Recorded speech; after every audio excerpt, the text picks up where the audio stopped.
नमस्ते। प्राचीन भारत का एक ऐसा साम्राज्य जिसने उपमहाद्वीप का नक्शा और इतिहास दोनों ही हमेशा के लिए बदल कर रख दिए। हाँ, आज के इस एक्सप्लेनेयर में हम बात कर रहे हैं मौर्य काल की। 322 ईसा पूर्व से 185 ईसा पूर्व तक का ये सफर सिर्फ राजाओं और युद्धों की कहानी नहीं है। ये एक विशाल, बेहद जटिल और कमाल की प्रशासनिक मशीनरी के बनने और फिर अचानक से उसके बिखरने की एक अद्भुत दास्तान है। तो चलिए इतिहास के इस शानदार सफर पर एक साथ आगे बढ़ते हैं। इस पूरी कहानी को हम कुछ अहम हिस्सों में समझेंगे। शुरुआत करेंगे उन सबूतों से जो हमें मौर्य अतीत के बारे में बताते हैं। फिर देखेंगे साम्राज्य का उदय, अशोक का धम्म की तरफ वो ऐतिहासिक बदलाव, उनकी विशाल मशीनरी जैसे नौकरशाही, और अंत में इसके समाज, अर्थव्यवस्था और पतन की ओर नजर डालेंगे। पहला भाग, मौर्य अतीत की खोज। अब एक बड़ा सवाल ये उठता है कि आखिर हजारों साल पहले की ये बारीक बातें हमें पता कैसे चली। इसमें उस दौर की कुछ बेहद खास किताबों का अहम योगदान है, जैसे कौटिल्य का अर्थशास्त्र, जिसे उस समय की राजनीति और अर्थव्यवस्था का मास्टर मैनुअल कहा जा सकता है। वहीं मेगास्थनीज की इंडिका एक विदेशी राजदूत के नजरिए से भारत को दिखाती है, जो सच में काफी दिलचस्प है। इसके अलावा विशाखादत्त का मुद्रा राक्षस और पुराण हमें उस वक्त की सामाजिक स्थितियों और राजाओं की पूरी टाइमलाइन समझने में बहुत मदद करते हैं। और ये सिर्फ किताबों तक सीमित नहीं है। पुरातात्विक साक्ष्यों का ये भंडार देखिए। पूरे उपमहाद्वीप में अशोक के 14 प्रमुख शिलालेख बिखरे हुए थे। ये कल्पना करना भी अपने आप में अद्भुत है कि एक राजा सीधे पत्थरों और स्तंभों के जरिए अपनी जनता तक अपना संदेश पहुंचा रहा था। इन पर जानवरों की बलि रोकने से लेकर सभी धर्मों के बीच सहिष्णुता और धम्म महामात्रों की नियुक्ति जैसी बातें उकेरी गई थी। ये उस समय का एक बेहतरीन और सीधा कम्युनिकेशन सिस्टम था। दूसरा भाग, साम्राज्य का उदय।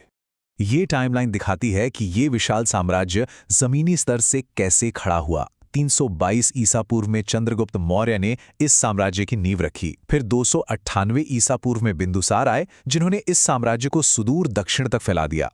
और फिर 273 ईसा पूर्व में सत्ता में आए अशोक, जिनके दौर में यह साम्राज्य अपने पूर्ण शिखर पर पहुंचा और जिसने बाद में एक बहुत बड़ा वैचारिक बदलाव भी देखा। इन सब में चंद्रगुप्त मौर्य की कहानी किसी रोमांचक फिल्म से कम नहीं लगती।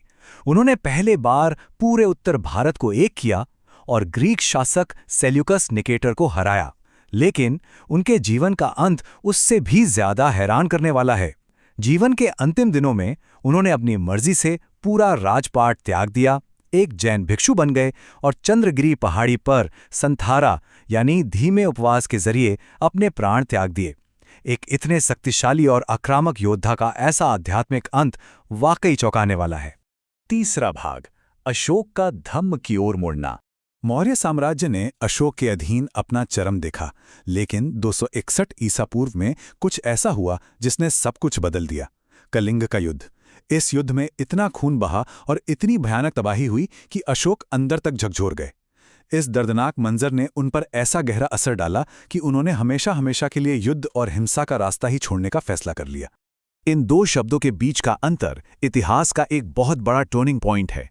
एक तरफ है पुराना रास्ता, भेरी घोष यानी युद्ध के नगाड़ों के जरिए विजय प्राप्त करना, और दूसरी तरफ है अशोक का नया रास्ता, धम्म घोष यानी धम्म के माध्यम से लोगों के दिलों को जीतना। हिंसक विस्तार को पूरी तरह छोड़कर सांस्कृतिक और वैचारिक विजय की तरफ मुड़ना उस कालखंड के हिसाब से एक अभूतपूर्व कदम था। इस नई सोच को जमीन पर लागू करने के लिए अशोक ने एक नया प्रशासनिक पद बनाया, धम्मा महामात्र। इन अधिकारियों का काम सिर्फ धर्म का प्रचार करना ही नहीं था, बल्कि आम जनता की भौतिक भलाई और जरूरतों का ध्यान रखना भी था। यहां किसी एक खास धर्म की बात नहीं हो रही थी, बल्कि बड़ों का सम्मान और नौकरों के प्रति दया जैसी मानवीय बातों पर जोर था। प्रशासन का ये चेहरा उस दौर में बेहद प्रगतिशील था। चौथा भाग, विशाल मौर्य प्रशासन की मशीनरी। तो आखिर वो कौन सी विशाल मशीनरी थी जो इतने बड़े उपमहाद्वीप को बिना किसी गड़बड़ी के चला रही थी? इसका जवाब हमें कौटिल्य के सप्तांग सिद्धांत में मिलता है। इसके अनुसार राज्य के 7 आवश्यक अंग होते हैं: राजा, अमात्य, जनपद, दुर्ग, कोष, सेना और मित्र।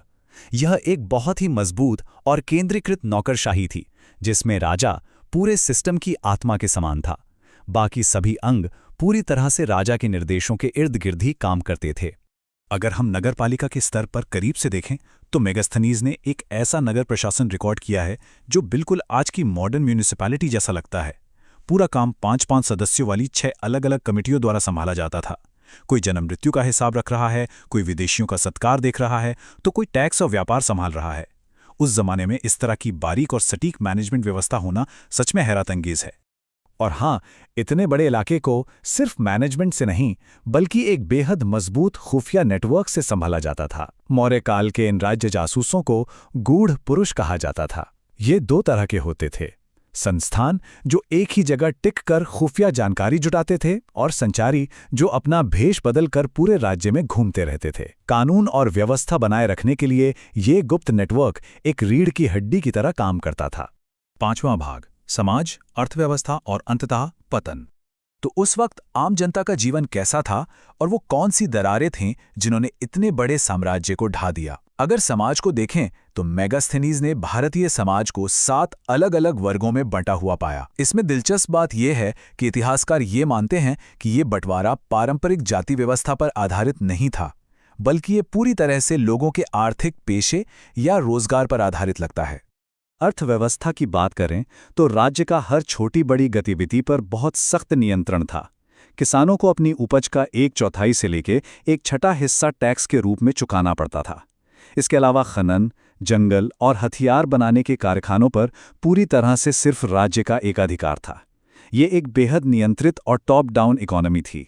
लेकिन 137 वर्षों के शानदार शासन के बाद इस साम्राज्य में बिखराव आना शुरू हो गया। इसके पीछे कई कारण गिनाए जाते हैं। अत्यधिक केंद्रीकृत प्रशासन, अशोक की शांतिप्रिय नीतियां जिन्होंने शायद सेना को प्रभावित किया, ब्राह्मणवादी प्रतिक्रिया, साम्राज्य का 2 हिस्सों में बढ़ जाना, बाद के कमजोर शासक और अर्थव्यवस्था पर पड़ने वाला भारी दबाव। अंततः 185 ईसा पूर्व के आखिरी मौर्य सम्राट बृहद्रथ की हत्या के साथ ही इतिहास के इस महान अध्याय का अंत हो गया। जाते जाते ये पूरा घटनाक्रम इतिहास की एक बहुत ही गहरी पहेली छोड़ जाता है। ये एक बड़ा सवाल खड़ा करता है कि क्या युद्ध और विस्तार के लिए बनाया गया एक ढांचा शांति के बोझ तले दबकर बिखर गया, या फिर एक ही जगह पर सत्ता का बहुत ज्यादा केंद्रित होना इतने विशाल और बटे हुए उपमहाद्वीप को संभालने में फेल हो गया। प्राचीन दुनिया में ताकत, शांति और नौकरशाही का ये नाजुक संतुलन आज भी हमें बहुत कुछ सोचने पर मजबूर करता है। इसी विचार के साथ हम आज का ये एक्सप्लेनर यहीं समाप्त करते हैं। हमारे साथ जुड़ने के लिए आपका बहुत बहुत धन्यवाद।